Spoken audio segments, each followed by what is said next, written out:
আজকের এই পুলিশ কর্মকর্তা মাসরুফ কর্তৃক আমাদের প্রান্তীয় নবীজিকে অবমাননার আমরা তীব্র প্রতিবাদ জানাচ্ছি। সংগ্রামী উপস্থিতি, আমরা সকলে জানি হাদিস শরীফে আছে লা ইউমিনু আহাদুকুম হাত্তা আকুনা হাব্বা ইলাইহি মিন ওয়ালিদিহি ওয়া ওয়ালাদিহি ওয়ান নাসি আজমাইন, যে আমরা যতক্ষণ পর্যন্ত আল্লাহর নবীকে আমাদের জীবনের চেয়েও ভালোবাসতে না পারবো ততক্ষণ পর্যন্ত কোনো মানুষ মুমিন হতে পারবে না। আজকের সংখ্যাগরিষ্ঠ মুসলমানের এই দেশে জান্নিবারে একজন পুলিশ কর্মকর্তা আমাদের নবীজিকে গালি দিয়েছে, আমরা এটার তীব্র প্রতিবাদ জানাচ্ছি।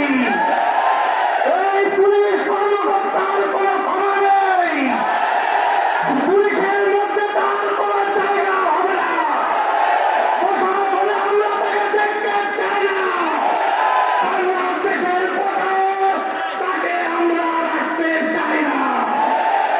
আমরা পুলিশের আইনজীবীর কাছে বলতে চাই, অবিলম্বে যদি এই পুলিশ কর্মকর্তাকে বরখাস্ত না করে যদি তাকে প্রশাসনে রাখা হয়, তাহলে সারা দেশে ইসলামী যুব আন্দোলন সারা দেশের গণমানুষকে নিয়ে তীব্র গণ আন্দোলন গড়ে তুলতে বাধ্য হবে।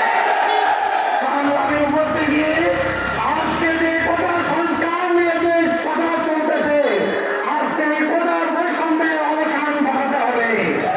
আমরা দেখছি 56% কোটা আইন যদি থাকে তাহলে মেধাবীদের আর থাকার যৌক্তিকতা কোথায়? এর মধ্যে যদি 20% মুক্তিযুদ্ধ কোটা থাকে তাহলে মেধাবীদের অধিকার আর কোথায় রইল? মুক্তিযোদ্ধারা কি এজন্য মুক্তিযুদ্ধ করেছিলেন? তারা অবশ্যই অধিকার প্রতিষ্ঠার জন্য যুদ্ধ করেছিলেন। আগামী দিনের সকল কর্মসূচিতে স্বতঃস্ফূর্ত অংশগ্রহণের আহ্বান রেখেই আমি আমার সংক্ষিপ্ত বক্তব্য শেষ করছি। মাসুম মিনাল্লাহি ওয়া করি। সম্মানিত অভিনেতা, এ পর্যায়ে আমাদের সামনে গুরুত্বপূর্ণ বক্তব্য রাখবেন ইসলামী যুব আন্দোলন বাংলাদেশ কেন্দ্রীয় কমিটির সম্পাদক মুফতি হুসাইন মোহাম্মদ কাউসার আলী। বক্তব্য রাখবেন মুফতি হুসাইন মোহাম্মদ কাউসার আলী।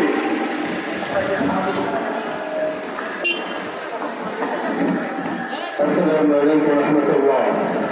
বিক্ষুব্ধ যুব সমাজ, আজকের ইসলামী যুব আন্দোলন যে প্রতিবাদে ময়দানে সরব হয়েছে, আতঙ্কের মধ্যে আমাদের আজকের কারণ জানতে পেরেছে।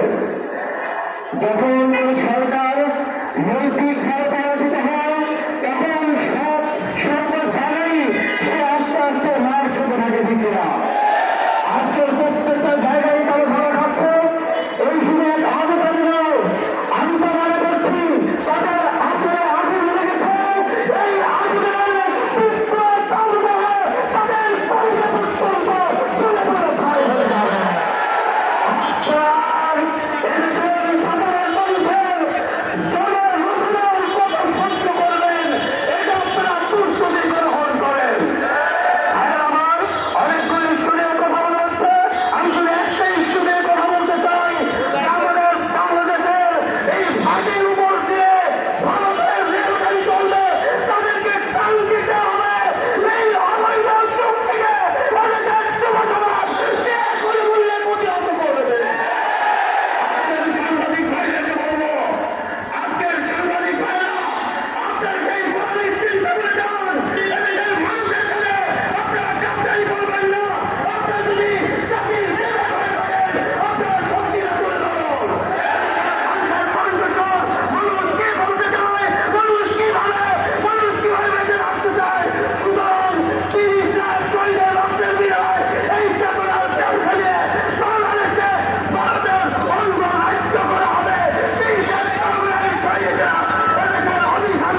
মুজিবুর রহমান